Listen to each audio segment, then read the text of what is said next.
Far-left Chicago is absolutely imploding as race riots once again erupt throughout that rotting city. In this video, we're going to take a look at the latest rounds of race riots that are utterly destroying the Democratic-dominated city and why we can actually expect that this is just the beginning as the days of left-wing cities have indeed come to an end. You're not going to want to miss this. Greetings, everyone, patriots all across the globe. Dr. Steve here with you. Great to be with you as always. If you're new to our channel, we analyze current events, analyze some super awesome conservative trends so you can live in the present in light of even better things to come. So if you haven't already done so, you know what to do. Make sure to smack that bell and subscribe button. It'd be an absolute privilege to have you as a regular part of this channel, where each and every day we together celebrate, yes, the inevitable collapse of left-wing globalism and the unstoppable rise of a new conservative age. Now, before we dive in here, let's give a huge shout out to the sponsor of this video, and that is Virtual Shield. Gang, if you're not using a VPN or virtual private network on your desktop, tablet, or mobile device while browsing the internet, then you really are exposing yourself to a lot of potential danger. But protecting yourself online has simply never been easier. So let me show you. Here's all you have to do. Go to virtualshield.com, download the free 30-day trial, install it, and click connect. Once I'm connected, do you see how my IP address is now different than before? I'm basically invisible on the web. So if you don't want websites or the government or advertisers or anyone else knowing your website activity, then you need to download this VPN. Now, to make it even better, Virtual Shield is offering our audience 50% off all VPN plans and all premium add-ons. So do not wait. This is a limited time offer. Click on the link in the description below and sign up for a free 30-day trial to Virtual Shield VPN today. All right, gang, so let's dive right in here. Now, we, of course, have some breaking news coming out of Chicago, which is is a city that is literally imploding. Riots have once again erupted in Chicago after a police-involved shooting of a young man there. The unrest began Sunday afternoon after police responded to a report of a man with a gun in Chicago's Englewood neighborhood. Now, Englewood is about 70% black. It's one of the more depressed areas of Chicago, and that's certainly saying something. It has a poverty rate of around 44%, which is more than double that of Chicago's median unemployment rate, which is 20%. It's an absolutely depressed area. At its height, in 1960, it had nearly 100,000 residents within its approximately 3 square miles. Today, it's barely 30,000 people living there. I mean, it's just completely an imploded area and in an increasingly imploding city. So Chicago police show up there after the reports of a man with a gun. They find him, and while pursuing him on foot, he turns around and he reportedly shoots at the police officers who returned fire and wounded the assailant. Now, the fact that he was armed and actually shooting at police officers does not seem to matter to Chicago residents, who promptly responded by looting and rioting throughout the city. It's being reported that a caravan of vehicles was actually carrying dozens of looters from store to store, which did involve a full invasion of what's called Chicago's Magnificent Mile, which is Chicago's premier commercial district, made up, of upscale restaurants, posh hotels, stores, and the like. It's being reported that hundreds of people swept through the Magnificent Mile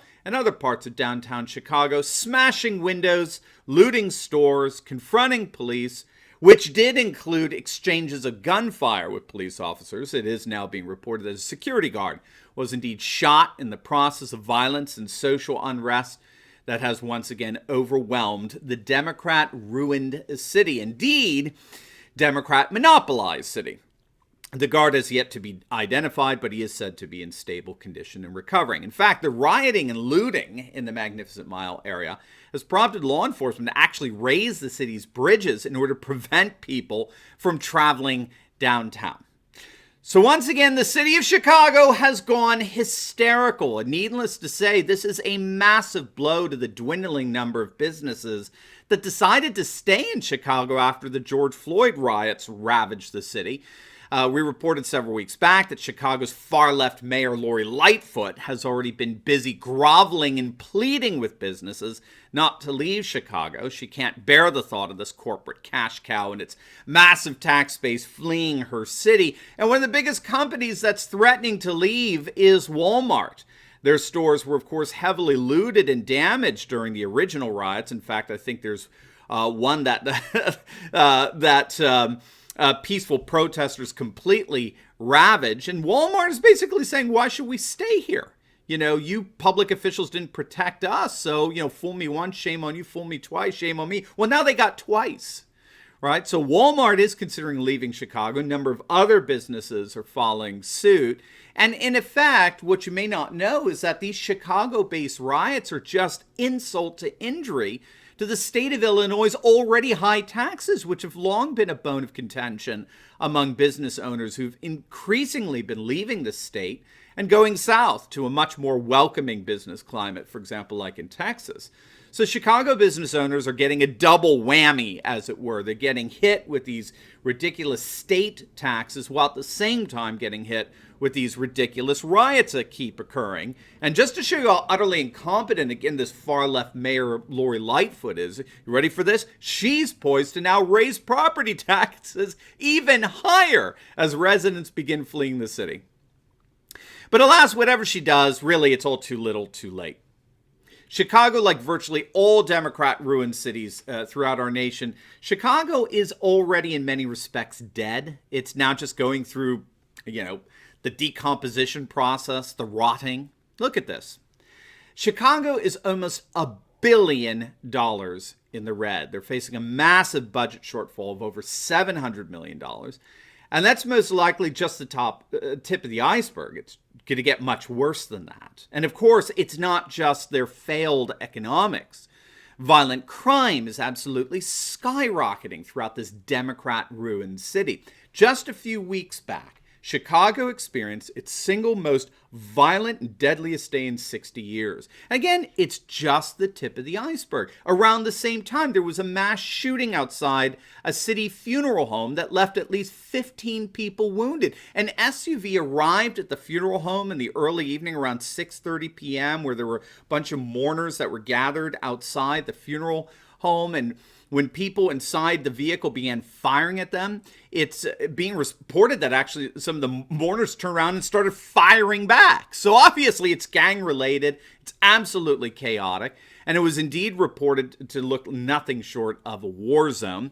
A few days prior to that shooting on Sunday, there was another mass shooting where 13 people were shot in a crowd of almost 200. This took place around 4 a.m. in the morning, when a fight broke out. And again, I don't know what these people were doing out on the streets at 4 a.m., but I don't think it was anything good. And while all that's going on, it was reported that you have children as young as 10 years old engaged in violent carjackings throughout the city's south side. Police estimate that there have been at least 16 armed carjackings over the last month committed by assailants that were as young, yes, as 10 years old. All of this is part of an overall surge in violent crime throughout the Windy City. Just this past weekend, Chicago shootings left nearly 60 people wounded, nearly 10 dead, all in just one weekend. So what on earth is going on here? Well, we can look at the complete implosion of Chicago and the vast majority of our nation's Democrat cities as symbolic. We have to remember that President Trump is currently destroying globalism and globalization, which is itself symbolic of this larger epical turn away from the modern world to the postmodern world.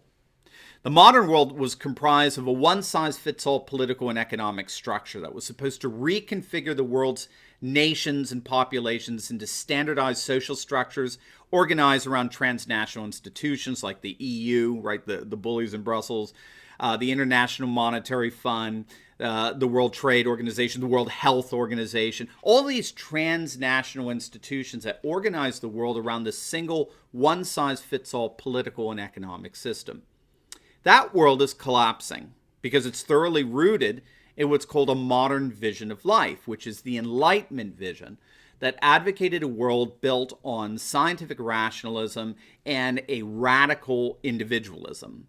That world is imploding, and it's being replaced by a postmodern world of nationalism, populism, and traditionalism. And that is precisely why President Trump is president, or why we have an Orban in Hungary, or a Putin in Russia, or Bolsonaro in Brazil, or nationalist populism sweeping throughout Europe, and a collapsing EU with a successful Brexit, and the rise of Frexit in France, and Italexit in Italy. And if you're interested in pursuing that further, you know, I write about those nationalist populist dynamics in my book, President Trump and Our Post-Secular Future. And for a limited time, we're offering this absolutely free as an ebook download. So just click on the link in the description below and you can get it absolutely free.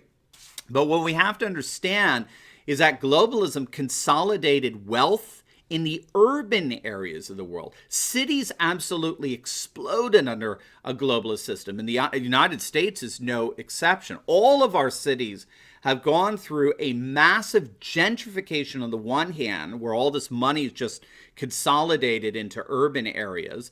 All the while, mass unemployment, societal degradation continued unabated in our inner cities and in the impoverished urban areas. And so what we're seeing, it seems to me, as globalism collapses, what we're seeing is that the metropolitan areas, which functioned as the nodes for globalism, right? The cell phone towers that connected the globalist system, we're seeing them implode as well. So this is why I think we're going to see our exurbs absolutely explode in growth as more and more residents leave the failing urban areas, which represent nothing less than this massive restructuring of our nation around actually far more nationalist and populist and traditionalist sentiments.